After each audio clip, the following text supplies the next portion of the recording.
আমি আরেকবার আপনাদের বলবো যে একেবারে প্রশাসনের তরফে পদক্ষেপ করা হচ্ছে, সুও মোটো মামলা অর্থাৎ এফআইআর দায়ের করা হচ্ছে বিধাননগর কমিশনারেটের তরফে। ষড়যন্ত্রের যে অডিও ক্লিপ সামনে এনেছেন কুণাল ঘোষ, তার প্রেক্ষিতে কাদের মধ্যে কথোপকথন তা জানার জন্য এফআইআর রুজু করছে পুলিশ স্বাস্থ্য ভবনে, অর্থাৎ ঠিক যে জায়গায় স্বাস্থ্য ভবনের গেটের সামনে যে প্রায় আজকে চতুর্থ দিন হলো জুনিয়র চিকিৎসকেরা তারা আন্দোলনে বসে রয়েছেন, সেখানকার নিরাপত্তা বাড়ানোরও ব্যবস্থা করা হচ্ছে। ময়ূখ ঠাকুর চক্রবর্তী আমাদের প্রতিনিধি আরো বিস্তারিত বলবেন এই নিয়ে। ময়ূখ, দেখো, আজকে তৃণমূল মুখপাত্র কুণাল ঘোষ সাংবাদিক বৈঠক করে একটা অডিও ক্লিপ সামনে এনেছেন এবং তাতে কয়েকজনের অডিও সামনে এসেছে এবং গোটা ঘটনার পর চাঞ্চল্য ছড়িয়েছে। বিধাননগর কমিশনারেটের তরফ থেকে এই অডিও ক্লিপের বিষয়ে যেটা বলা হচ্ছে যে এই অডিও ক্লিপের সামনে আসার ঘটনায় পুলিশ আধিকারিকরা স্বতঃপ্রণোদিতভাবে একটা এফআইআর রুজু করছেন। বিধাননগর কমিশনারেটের তরফ থেকে সুমোটো এফআইআর করা হচ্ছে এবং এই এফআইআর অজ্ঞাত পরিচয় ব্যক্তিদের বিরুদ্ধে করা হচ্ছে। যেহেতু ওই অডিও যাদের তারা এখনো আইডেন্টিফাইড নন, ঠিক সেই কারণেই অজ্ঞাত পরিচয় ব্যক্তিদের বিরুদ্ধে করা হচ্ছে। বিধাননগর কমিশনারেটের তরফ থেকে ইতিমধ্যেই আইডেন্টিফাই করার প্রক্রিয়া পুলিশ আধিকারিকরা শুরু করছেন, যে এটা কাদের মধ্যে অডিও সেটা তারা আইডেন্টিফাই করার চেষ্টা করছেন। এবং তার পাশাপাশি শুভ্র, এটাও তোমায় জানাই যে ওখানে বাইরের লোকের ঢুকে যাওয়া এবং আরো বেশ কিছু অভিযোগ সামনে আসে। এই ঘটনার প্রেক্ষিতে বিধাননগর কমিশনারেটের তরফ থেকে যেটা বলা হচ্ছে যে ওই ঘটনাস্থল, ওই জায়গা যেখানে ডাক্তাররা প্রতিবাদ জানাচ্ছেন, সেখানে কমিশনারেটের তরফ থেকে সিসিটিভি ক্যামেরার সংখ্যা সেটা বাড়ানো হচ্ছে, প্রচুর সংখ্যায় সিসিটিভি ক্যামেরা লাগানো হচ্ছে এবং সিনিয়র অফিসারদের ডেপ্লয়মেন্ট ওখানে বাড়ানো হচ্ছে। আন্দোলনরত চিকিৎসকদের সঙ্গেও পুলিশ আধিকারিকরা সংশ্লিষ্ট বিষয়ে ইতিমধ্যেই কথা বলেছেন বলে কমিশনারেটের দাবি। বেশ ময়ূক, আপাতত তোমাকে ধন্যবাদ। অর্থাৎ প্রশাসনের তরফে তৎপরতা এইটা সামনে আসার পর কিন্তু এইবার অন্তত দেখা যাচ্ছে। আমি এইখানে একবার দেখাতে চাইবো যে অডিও ক্লিপিংকে সামনে এনেছেন কুণাল ঘোষ, কি রয়েছে তাতে দেখুন।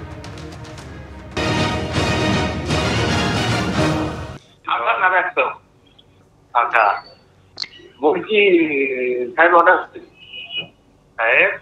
অর্ডার করেছে, হ্যাঁ চকলেট, হ্যাঁ ওরাবার জন্য অর্ডার করলে করেছে, প্রশ্ন করছে কারা যারা আছে আপনারা বলেছে, কিছু একটা ভেবেই তো বলেছে। বলছি আমি এত বছর এই কাজ করেছি, আমার কোনদিন ভয় ডর লাগছে, কিন্তু এখন এটা বিবেক মানে করাটা ঠিক হবে? এটা তো লোকের জীবন বাঁচে। হ্যালো, তোকে তো মানে ফাইট টু ফিনিশ করতে বলেনি, বলছে ছেলেরা মদ খেয়ে যায়, ঠিক আছে, মাছ থেকে যদি কোনো একটা বেখাত কিছু হয়ে যায়, সেটাও তো চিন্তার বিষয় না। সেটা ওকে বল যে আমার এরকম মনে হচ্ছে, কি করবো।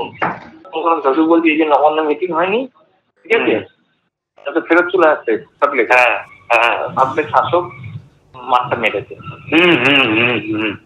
কিন্তু অভিযোগটা কি ঠিক কুণাল ঘোষের? এই ক্লিপিংকে সামনে এনে কি বললেন তৃণমূল মুখপাত্র, দেখুন।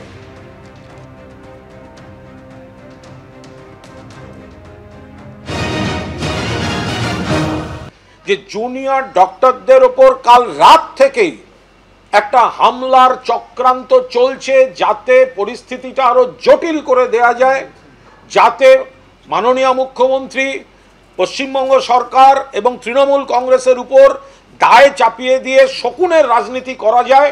বলছে কলকাতার ছেলে আনবেন না, বাইরে থেকে ছেলে আনো। একজন বলছে এসব কাজ অনেক করেছি, এবার একটু বিবেকে লাগছে, ওরা তো আমাদের জীবন বাঁচায়, ওদের মারবো।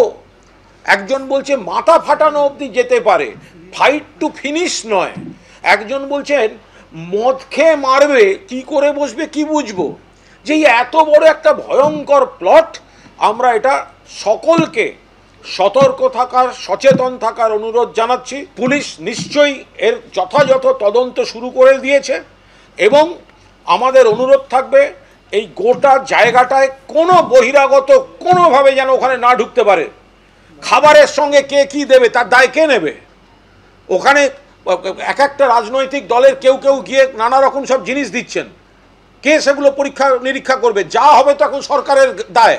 বিজেপির আরএসএস এর লোকজন, বিজেপির যুবর জেলা সভাপতি সদল বলে ওই ভিড়ের মধ্যে ঢুকে থাকছেন, নকশালপন্থী নেতা সেখানে গিয়ে বসে আছেন, যে সমস্ত বিভিন্ন পরিচয়, রাজনৈতিক পরিচয়ের লোকজন নানা স্বার্থে, এবং যারা উগ্রভাবে স্ট্যাম্পড তৃণমূল বিরোধী অন্য রাজনৈতিক দল করেন, কেউ সিপিএম করেন, কেউ করেন, তারা জুনিয়র ডাক্তারদের বন্ধু সেজে নানা রকম মানে প্ররোচনা দিচ্ছেন যাতে এগুলো চলতে থাকে।